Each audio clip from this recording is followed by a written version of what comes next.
প্রত্যেকটা মানুষের কিন্তু উচিত খাদ্য তালিকায় ঘরে পাতা টক দই রাখা, অবশ্যই ঘরে পাতা, কারণ বাইরের টক দইয়ের মধ্যে প্রিজারভেটিভ থাকে যেটা শরীরের পক্ষে ভালো না। কিন্তু টক দই ঘরে পাততে গেলে অনেকের নানা সমস্যা হয়, অর্থাৎ দই ঠিকমতো জমে না। আমি যেভাবে স্টেপ বাই স্টেপ আপনাদেরকে দেখিয়ে দেব সেটা যদি ফলো করেন তাহলে কিন্তু দই ঠিকঠাক একেবারে। একটা পাত্রে দুধ বসিয়ে দিয়েছি, দুধটাকে খুব ভালো মতো জাল দিয়ে নিয়ে গ্যাসের ফ্লেম অফ করে দিয়ে দুধটাকে ঠান্ডা করে নিচ্ছি।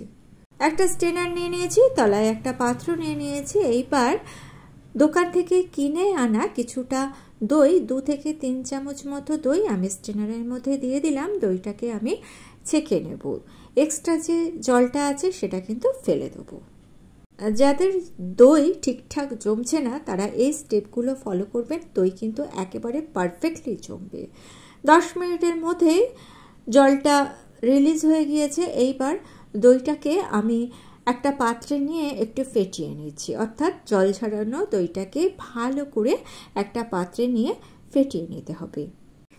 এইবার যে পাত্রে আপনি দই পাতবেন সেই পাত্রটা নিয়ে নিন, মাটির ভাঁড়েও পাততে পারেন, আমি এরকম একটা পাত্র নিয়ে নিয়েছি, স্টিলের পাত্র নিতে পারেন।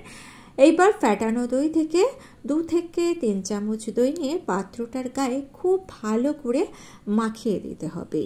এই রকমভাবে দই পাতবেন, তারপর দেখবেন দই কীরকম সুন্দর জমেছে।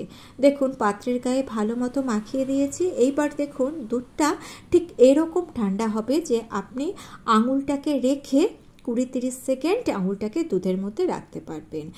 কিছুটা দুধ নিয়ে পাত্রের মধ্যে দিয়ে ভালো করে মিশিয়ে দিচ্ছি। এইবার বাকি যে দইটা ছিল সেটাও দিয়ে দিচ্ছি, আর বাকি যে দুধটা আছে সেটাও দিয়ে দিচ্ছি।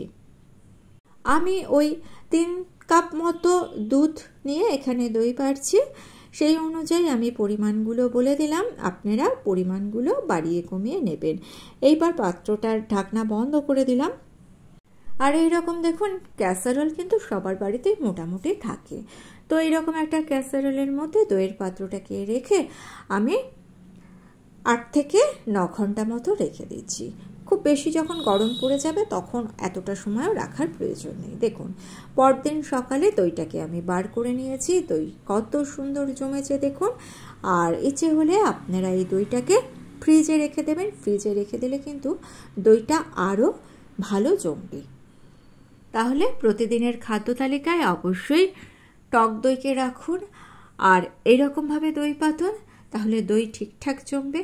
ভিডিওটা ভালো লেগে থাকলে চ্যানেলটিকে সাবস্ক্রাইব করে নিয়ে পাশে থাকা বেল আইকনটা প্রেস করে দিয়ে অল অপশনটা ক্লিক করে দেবেন। আজকে এই পর্যন্ত, থ্যাঙ্কস ফর ওয়াচিং।